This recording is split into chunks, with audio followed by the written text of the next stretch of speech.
저는 이제 마가복음을 오늘로 48번째 그렇게 했습니다. 자, 그런데 지금 마가복음의 중간에 와 있습니다. 16장까지인데 오늘 8장이잖아요. 중간에 와 있습니다. 그리고 실제적으로 예수님의 공생의 사역도 상당히 지금은 이제 반환점을 넘어서서 이제 마지막 십자가로 가까이 가고 있는 상황에 이제 도달했습니다. 예수님의 사역에도 굉장히 전환점에 이르렀 장면이 오늘 본문입니다. 십자가가 가까이 오고 또 죽음이 급박하게 다가오고 있는 이때에 예수님이 제자들의 신앙을 점검하시려고 하는 장면이죠. 일종의 제자들에게는 종합시험과 같은 것입니다. 그동안 직접 배운 것들에 대해서 예수님에 대해서 평가를 하도록 이제 하는 작업입니다. 예수님이 이제 지상의 사역을 마치고 부활 성천하시면 지상에 남겨두어야 될 제자들의 신앙의 상태, 그 신앙의 퀄리티가 굉장히 중요한 것이죠. 제자들에게 던진 질문은 딱 두 가지입니다. 문제, 출제, 유형, 복잡하지 않습니다. 두 가지 질문. 하나, 첫 번째는 사람들이 나를 누구로 아느냐. 제자들은 당시 사람들 가운데서 벌어지는 예수에 대한 논쟁들을 들었을 것입니다. 사람들이 모였다 하면 예수에 대한 얘기도 무성했죠. 예수님의 가르침, 그리고 예수님의 기적, 능력, 이것은 파장을 일으킨 것입니다. 그래서 자연히 사람들이 모여서 예수가 누구냐, 그런 논쟁들을 했겠죠. 그런 들었던 얘기를 이제 나에게 해달라는 것입니다.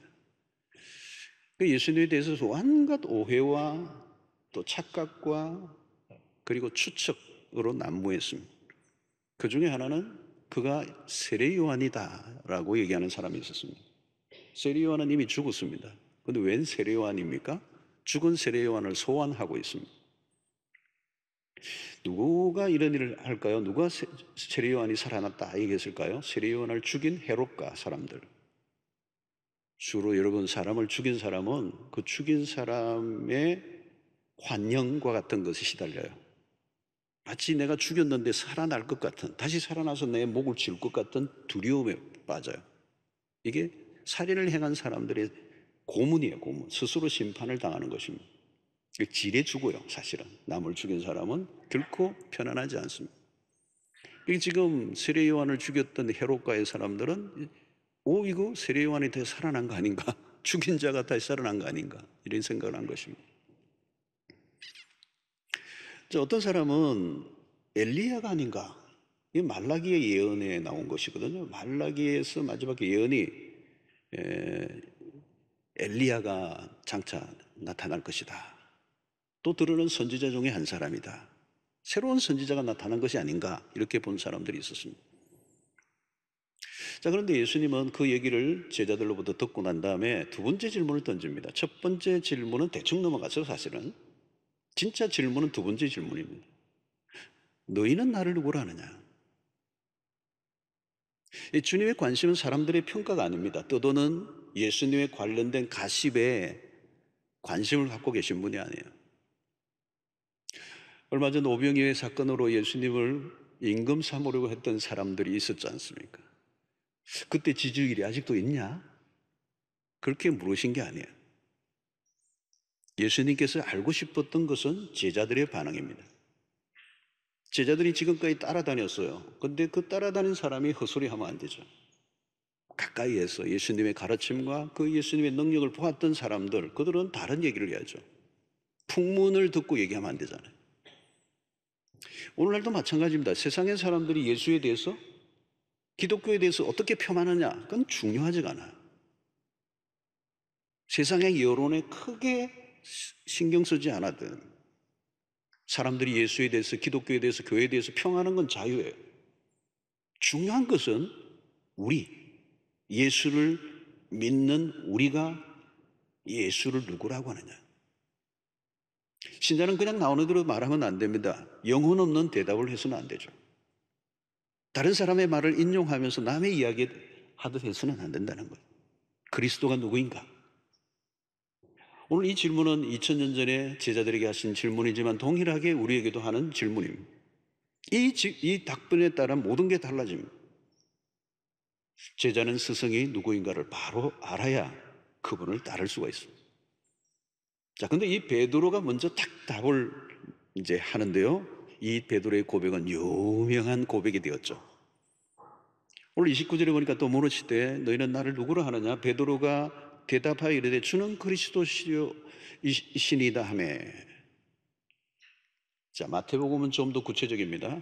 마태복음 16장 16절에 보니까 시몬 베드로가 대답하여 이르되 주는 그리스도시요 살아계신 하나님의 아들이시니이다. 놀라운 고백을 했습니다. 자, 이 고백은 간단한 고백처럼 보이지만 믿음의 대상에 대한 탁월한 답변입니다. 자, 주는 그리스도시요 할 때 첫 번째 주라는 건 주, 로드라고 하는 거죠. 자, 여러분, 이 예수님이 질문을 던지신 이 장소가 어디인가가 참 중요합니다. 어디에서 이 질문을 던지셨느냐? 여기를 우리는 빌립보, 가이사랴 빌립보라는 도시에, 자, 여기에 이 빌립보라는 도시의 이름을 하나 붙였는데 가이사라는 이름을 붙여서 이것은 로마의 황제의 이름입니다. 다시 말하면 이 도시는 로마의 황제의 권세가 찌르고 있는, 하늘을 찌르고 있는 곳입니다.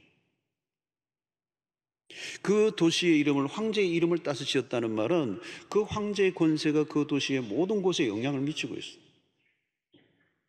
실제로 황제를 숭배하는 거대한 성전이 있었습니다.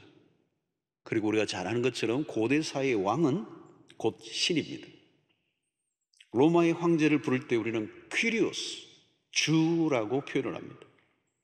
절대적 권세를 가지고 있었다는 거예요. 모든 공급이 황제로부터 온다. 이것을 백성들이 믿었던 거죠.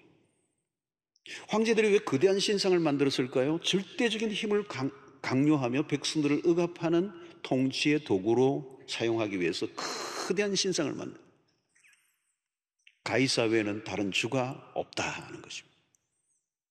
그런 곳에서 주님이 지금 이 질문을 던지는 거예요. 너희는 나를 누구로 하느냐? 예수님을 따라다니면서 제자들은 많은 것을 보았습니다. 경이롭고 충격적인 장면을 보았어요. 제자들은 충분히 그리스도가 주이심을 목격했습니다. 마가복음 4장 41절에 그들이 심히 두려워하여 서로 말하되 그가 누구이기에 바람과 바다도 순종하는가 하여더라. 바람과 바다도 명령하고 순종하게 하시는 그분이 도대체 누구이신가? 여기 주라는 이 표현은 주인이라는 표현이죠. 그러나 좀 더 구체적으로 하면 주라는 이 표현은 그리스도만이 모든 것을 통치하시는 분이시다. 모든 세상의 권세가 그분 아래에 있다. 그분만이 유일한 주인이시다. 이것을 베드로는 처음 고백한 것입니다. 두 번째는 그리스도시오라는 것입니다. 그리스도시오. 여러분, 그리스도는 타이틀이에요. 타이틀. 헬라어의 말이 그리스토스. 히브리어로는 이 그리스도를 메시아라고 표현합니다. 메시아. 히브리어로 메시아예요. 기름 부음을 받은 자다. 이 말은 뭡니까? 당신은 선지자 중에 한 사람이 아니라는 거예요. 그동안 예언자들이 그렇게 지목했던 그분이 바로 당신이십니다. 그리스도는 다윗의 때로부터 기다려왔던 메시아이십니다. 이제 그리스도를 통하여 그동안 모든 약속이 성취되십니다. 약속의 주인공이셨던 분이 오셨고 그 약속을 곧 성취하실 분이시다는 것. 그래서 온 세상의 죄를 대신하고 담당하사 죽으심으로 인간의 구원을 완성하실 분이 그리스도이십니다. 베드로의 고백에 그리스도라는 것입니다. 구원자로서 구원을 완성하실 분이시다. 또한 살아계신 하나님의 아들이십니다. 예수는 하나님의 아들의 이름이에요. 단순한 사람이 아니라는 것입니다. 인간의 몸을 입고 역사 안으로 들어오신 하나님의 아들. 하나님의 아들이라는 말은 당신이 하나님이십니다 라고 하는 것입니다. 풍랑을 잠잠하게 말씀으로 잠잠하게 하시고 죽은 자를 일으키시고 오병이어로 5천 명을 먹이고도 남는 일을 행하셨던 그분은 단순한 위인이 아니고 위대한 인물 정도가 아니고 그분은 능치 못할 실이 없으신 엘샤다이의 전능하신 창조주 하나님. 그리스도는 그러므로 이 주는 그리스도시오라고 할 때 이 그리스도는 인성이 강조된 것입니다. 100% 인간으로 오신 그리스도. 하나님의 아들은 신성을 강조하는 것입니다. 이 구원자로서의 완벽한 조건은 그분이 완전한 인간이셔야 되고 동시에 완전한 하나님이셔야 됩니다. 바로 베드로의 이 고백은 그러므로 구원자는 오직 예수 그리스도 한 분밖에 없다는 거예요. 여러분, 이 놀라운 고백을 베드로가 했습니다. 그리고 주님이 베드로를 칭찬하시죠. 마태복음 16장 17절에 보면 예수께서 대답하여 이르시되 바요나 시몬아 내가 복이 있도다. 이를 내게 알게 한 이는 혈육이 아니요 하늘에 계신 내 아버지시니라. 바요나 시몬아 내가 복이 있도다. 여러분, 예수에 대한 올바른 고백은 참으로 복된 것입니다. 그런 고백을 할 수 있다는 것은 은혜예요. 이것은 인간의 머리로 할 수 있는 일이 아닙니다. 베드로의 실력이기보다는 성령의 도우심이. 그런 엄청난 고백을 할 수 있었던 것은 베드로 자신이 아니라 성령이시라는 거죠. 여러분, 성경을 읽고 연구한다고 고백할 수 있는 게 아닙니다. 인간의 지성으로 예수를 부인하고 조롱하는 일들이 얼마나 많습니다. 성경을 연구한다는 신학자들 가운데서도 예수를 부인하는 사람들이 있습니다. 여러분, 교회를 오래 출석했다고 이런 고백이 나올 수 없어요. 이것은 전적으로 성령의 은혜입니다. 고린도전서 12장 3절에 보니까 그러므로 내가 너에게 이르노니 하나님의 영으로 말하는 자는 누구든지 예수를 저주할 자라 하지 아니하고 또 성령으로 아니하고는 누구든지 예수를 주시라 할 수 없느니라. 성령이 우리의 입을 열게 하시고 성령이 예수를 주로 고백하게 하신다. 그러므로 여러분, 베드로가 그리스도가 누구이신가를 정확히 고백한 것입니다. 여러분, 이 고백이 중요합니다. 예수님은 제자들의 고백을 듣고자 하셨고 그 고백을 오늘 믿음의 고백을 우리가 받아들이는 거죠. 오늘 우리도 마찬가지입니다. 우리의 고백으로 신앙의 고백으로 신앙을 드러내야 되는 거예요. 여러분, 고백은 숨기는 것이 아니라 드러내어야 합니다. 우리의 일상에서 다양한 고백을 하죠. 그 고백은 자신의 입장을 드러냅니다. 신앙은 고백이에요. 고백은 자신의 신앙적 입장을 말로 표현하는 것입니다. 로마서 10장 10절을 보면 사람이 마음으로 믿어 의에 이르고 입으로 시인하여 구원에 이르느니라 그랬어요. 여러분, 마음에 있는 것을 입으로 입증해 보여야 합니다. 결혼을 하려고 하면 사랑하는 대상에게 고백을 해야 합니다. 고백이 있어야 결혼이 성사가 됩니다. 당신을 사랑합니다. 당신과 함께 인생을 하고 싶습니다. 뭐 등등. 고백이 중요해요. 고백이 없으면 성사되지 않습니다. 결혼식에서도 결혼 서약 시간이 매우 중요합니다. 고백을 공개적으로 하는 것이죠. 반지를 끼워주는 행위도 마찬가지입니다. 결혼식은 두 사람만 비밀리에 하면 안 되죠. 공적인 고백과 선포가 있어야 합니다. 왜 반지를 끼워주고 계속 그것을 끼고 다니는가요? 공식적인 고백을 지속적으로 드러내는 것입니다. 난 결혼한 사람입니다. 나는 누구에겐가 속한 사람입니다. 라는 표현이죠. 여러분, 왜 반지를 왼손 약지에 끼우는 줄 아십니까?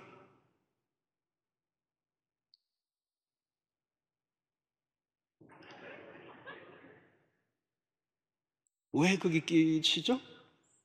끼워졌어요? 그냥 낀 거예요, 여러분? 처음은 이게 고대 로마인들에게 시작이 되었다고 그래요.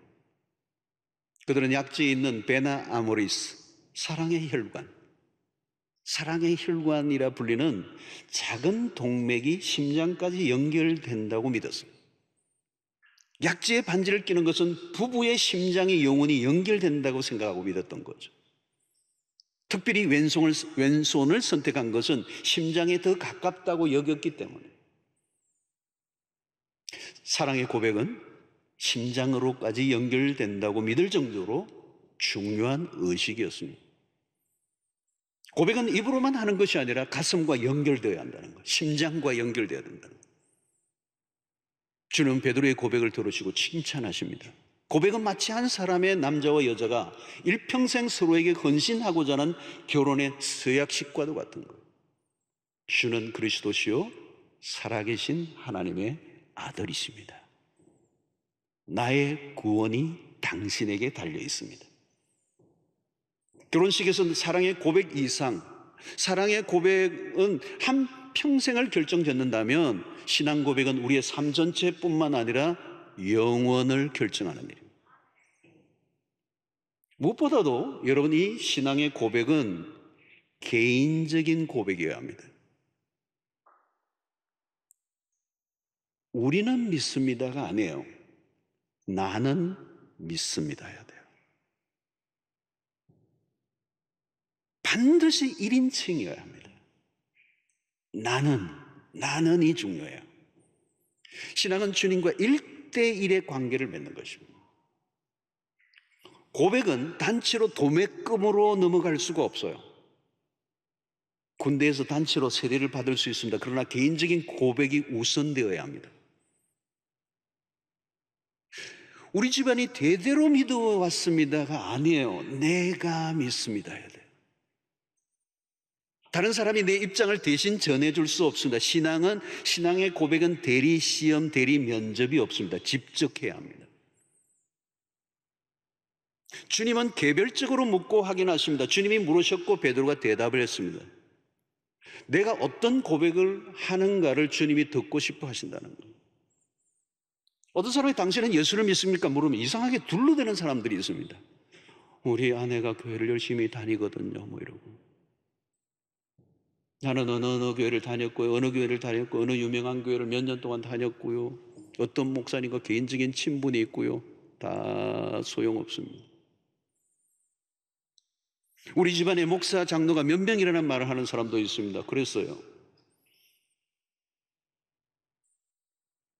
여러분, 신앙 좋은 집안에 내가 묻혀갈 수가 없습니다.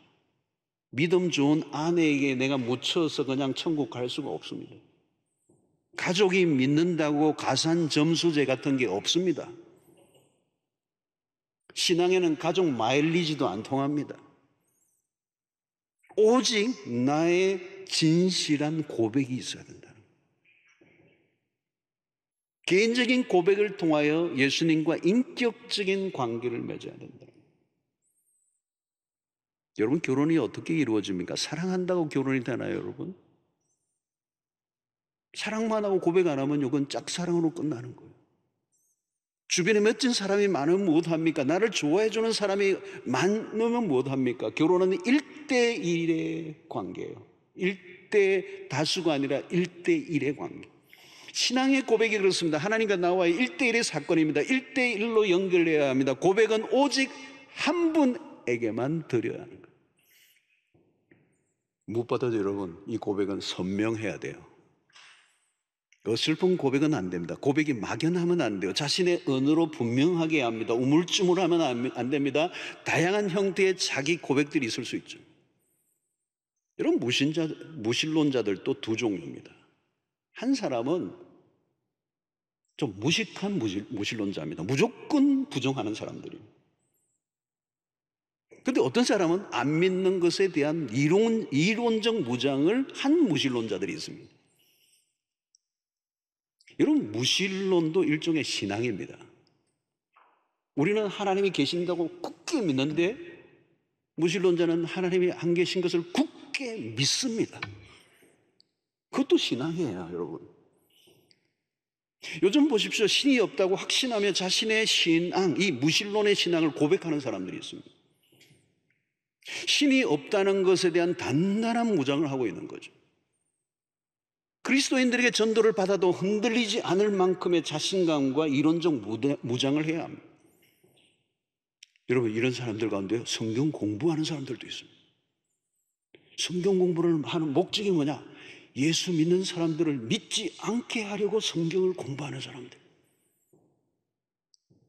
그러다가 예수 믿게 된 사람들도 꽤 있습니다.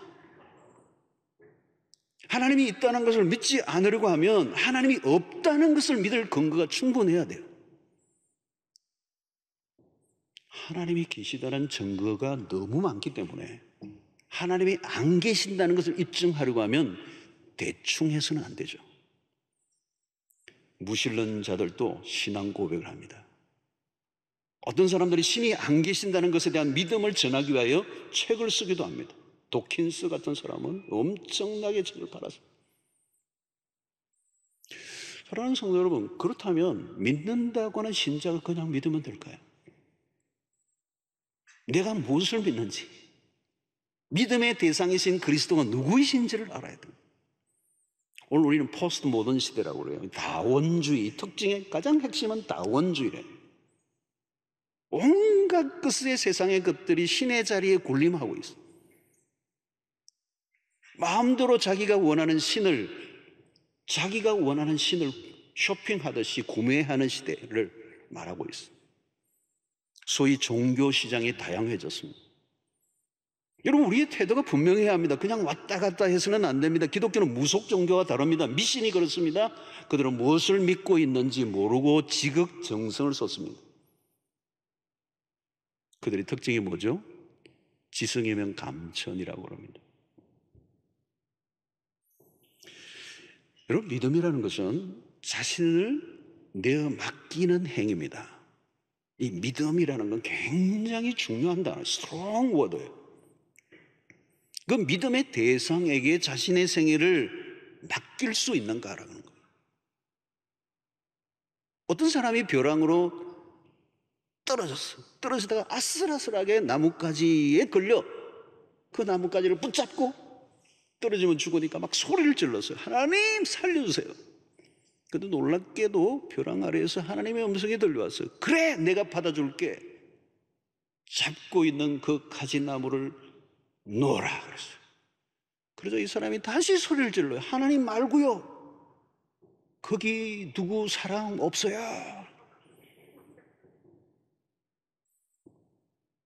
여러분, 우리는 물어보아야 합니다.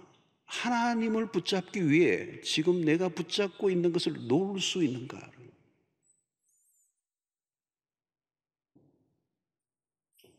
내가 붙잡고 있는 것을 내려놓을 수가 있는지. 그것을 내려놓지 못한다면 아직 진짜로 믿는 것은 아닙니다. 주님을 전적으로 신뢰하지 않으면 결코 놓을 수가 없습니다. 그러므로 신앙 고백이 흐릿하면 우리는 주님을 따를 수가 없습니다. 무엇보다도 여러분, 이 고백에는 책임이 따릅니다. 고백은 선택이에요. 대가를 치르겠다는 결단이 들어가는 것입니다. 고백으로 인하여 찾아올 수 있는 어떤 일에도 받아들이겠습니다라는 선포가 신앙의 고백 안에 있는 것입니다. 때로는 불이익이 와도 애매한 태도를 보이거나 그런 위험을 피하려고 하지 않겠다라고 하는 각오가 이 신앙의 고백 안에 있는 거죠. 특히 이곳은 가이사라 빌립보 지역입니다. 황제의 힘이 지배하는 도시.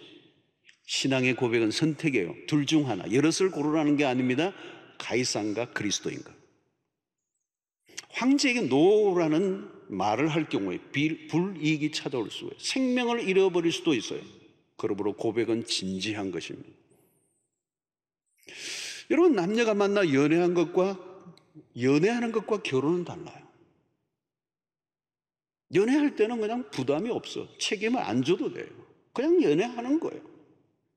근데 고백을 하는 순간 결혼이라고 하는 사실 안으로 들어가면 서로는 책임지는 관계 안으로 들어갑니다.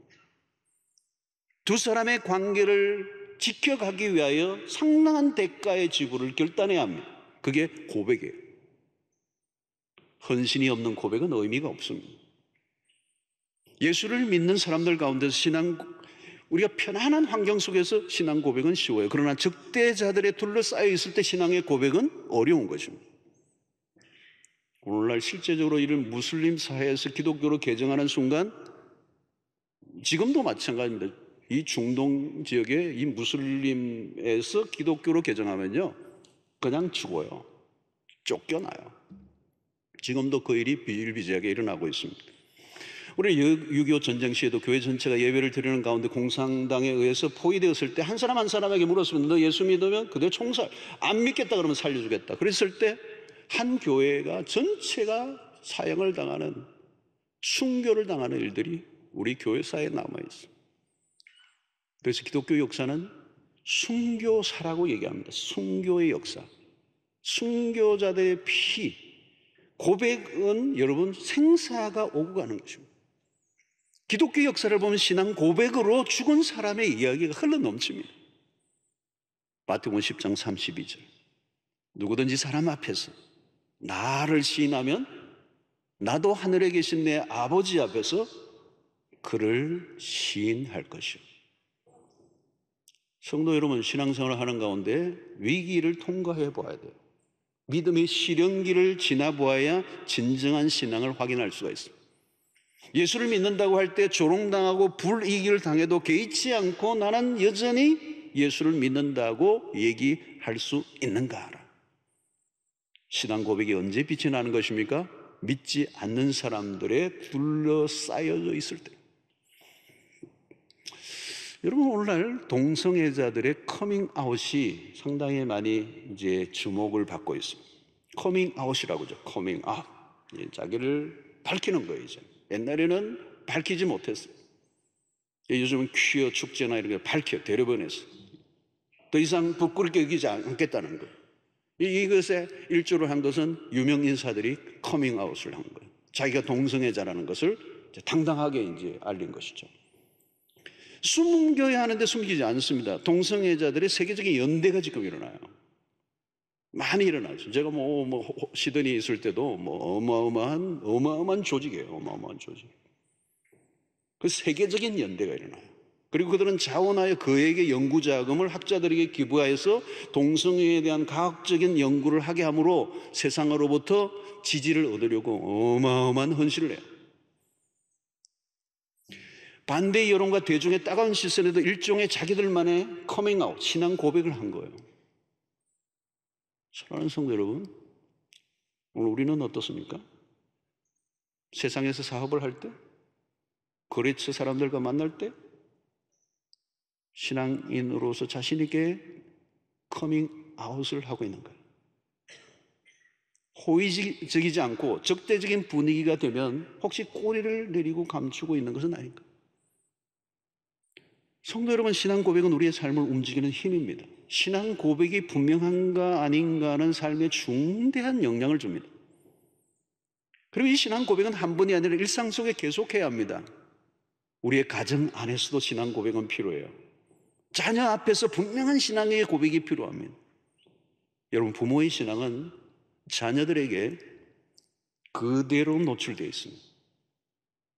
자녀들은 압니다. 부모의 고백이 진실한가? 입으로만 예수를 믿는다고 하는지, 우리의 부모가 진짜 예수를 믿는지, 그냥 교회를 다니는 분인지 진짜 예수를 믿는지, 자녀들에게 교회를 다니라고 하는 말보다 훨씬 더 중요한 것은 부모의 진실한 신앙의 고백이에요.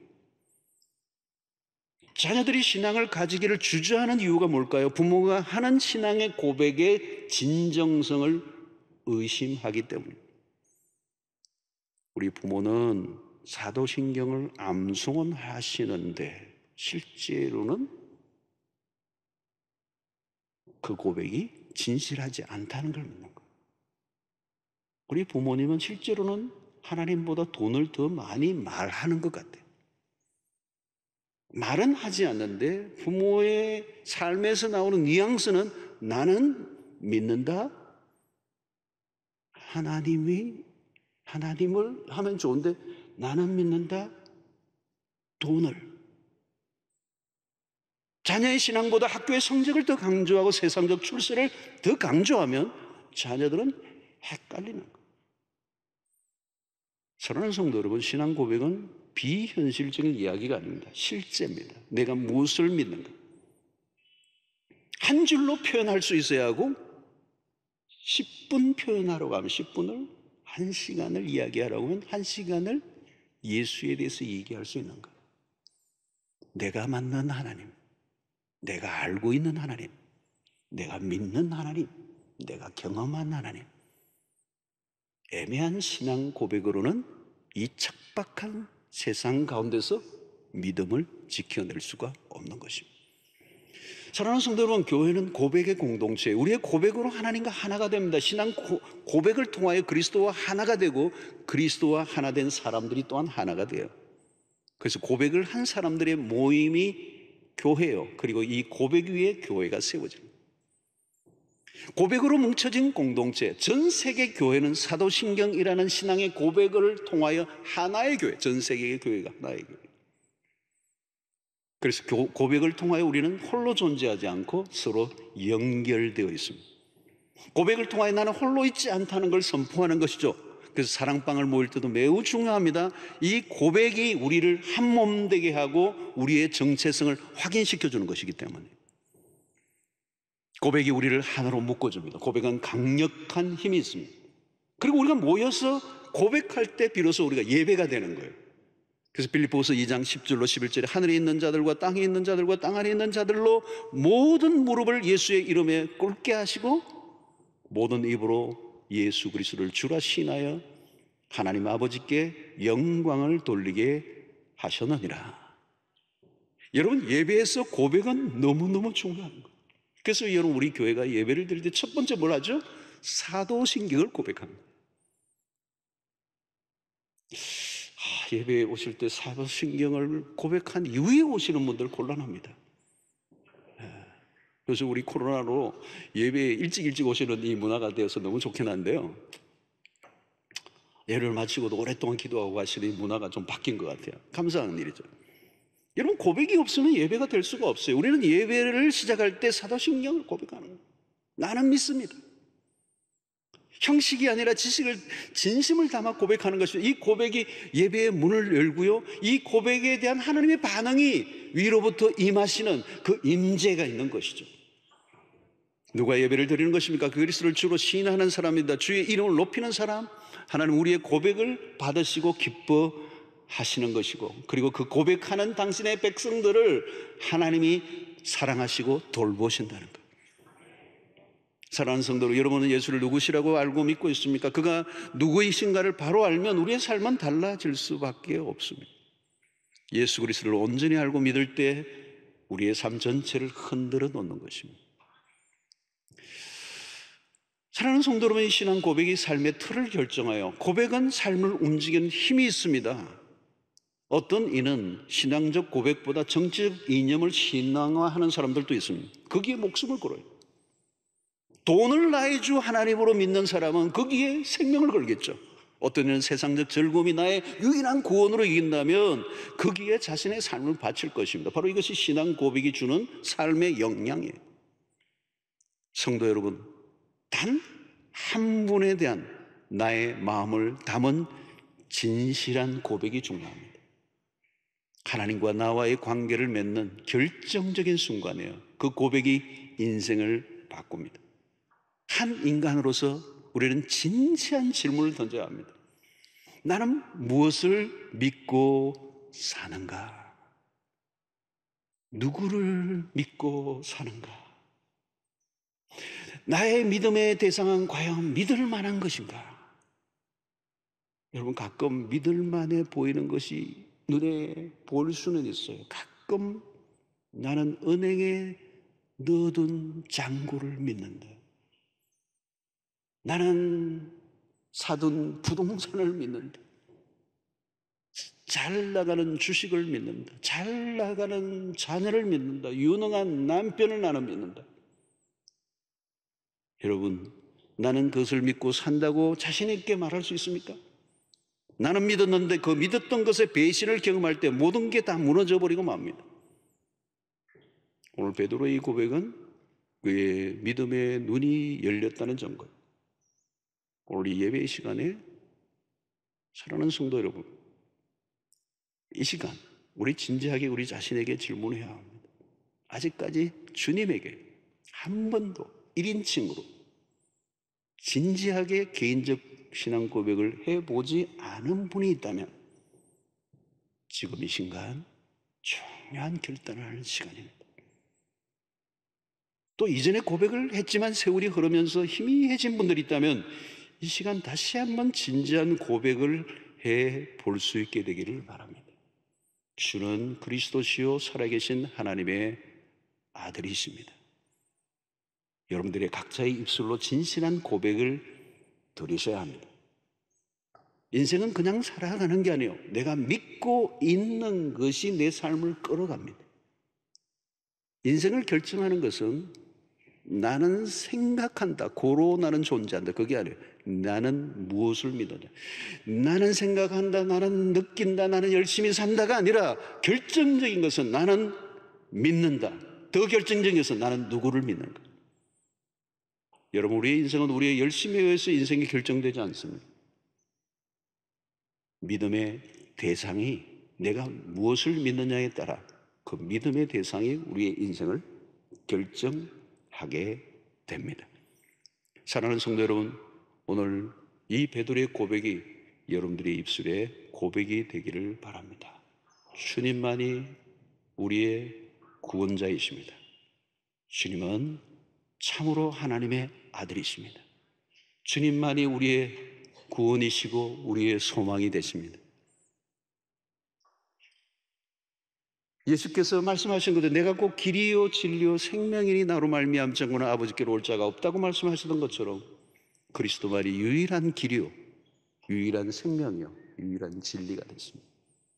우리는 혼란한 시대, 아마 코로나가 지나고 나면 우리는 더 어려운 시대를 살게 될 것입니다. 그리고 더 많은 종교다원주의와 이 혼란한 세속 사회, 마치 가이사라 빌립보와 같은 이 세속의 힘이 강력하게 밀고 오는 이 시대, 오직 그리스도만이 나의 유일한 구원자이십니다. 그리스도만이 나의 진정한 구원이시고 소망이십니다. 고백할 수 있는 이 고백이 있다면 하나님께서 이 어려운 시대 가운데서도 우리의 삶을 책임져 주실 줄로 믿습니다. 이 시간 잠시 한번 우리가 함께 기도하는 시간을 좀 갖기를 원합니다. 저는 이 설교를 하는 가운데 혹시 여러분들 가운데 내가 주님을 믿습니다, 이 1인칭의 고백, 한 번도 주님 앞에 1대1의 대면의 고백을 해본 적이 없다면 오늘 이 시간 여러분들이 그 기회가, 고백의 기회가 되기를 원합니다. 주는 그리스도시요 살아계신 하나님의 아들이십니다. 주님만이 나의 완전한 구원자이십니다. 그리고 주님만이 나의 유일한 구원이 되십니다. 이 고백을 여러분들의 이름으로, 입술로 직접 고백하는 일들이 있기를 바라고, 신앙생활을 오랫동안 해왔지만 여전히 내 신앙이 혼돈 가운데 있다면 다시 한번 이 고백으로 주님 앞에 여러분들의 마음을 온전히 증명하고 내어드리는, 그리고 결단하는 그런 시간이 되기를 원합니다. 소리를 내어도 좋고 그냥 하셔도 되고 우리 함께 기도하는 시간을 갖도록 하겠습니다. 기도하겠습니다. 오 하나님 아버지, 오늘 이 시간 우리에게 귀한 시간을 주셔서 감사합니다. 내가 믿는 예수 그리스도를 인격적으로 1대1로 개인적으로 분명하게 하나님을 선포하며 고백하는 이 시간 되게 해주시기를 원합니다. 주는 그리스도시요 살아계신 하나님의 아들이십니다. 하나님, 모든 세상이 무너져도 세상의 혼란 가운데서 여전히 변치 않는 영원한 구원자이심을 우리가 고백하는 이 시간 되게 해주시고, 진실한 고백을 드리는 주의 백성들의 그 고백을 들어주셔서 하나님, 바요나 시몬아 내가 복이 있도다 하셨던 것처럼 하나님, 우리의 눈이 열려 주를 온전히 고백할 때 하늘의 복이 임하는 역사가 일어나게 하시고 우리의 삶을, 우리의 생애가 주의 손에 붙들림 받는 놀라운 은혜를 허락하여 주시옵소서. 아버지 하나님, 이 시간에 우리에게 주신 말씀을 통하여 다시 한번 우리의 자신의 모습을 확인하게 하시고 우리의 입술에 진실한 고백, 주는 그리스도이십니다. 하나님의 아들이십니다. 나의 구원자이십니다. 우리의 소망이 주께만 있습니다. 주님만이 우리의 유일한 구원이 되심을 선포하게 하시니 감사합니다. 오늘 이 시간 우리의 모든 고백을 주님이 기쁘게 받아 주시옵시고, 이 혼란한 세상 가운데서 여전히 우리의 삶을 주님께 위탁하며 살게 하여 주시옵소서. 예수님 이름으로 기도하옵나이다. 아멘.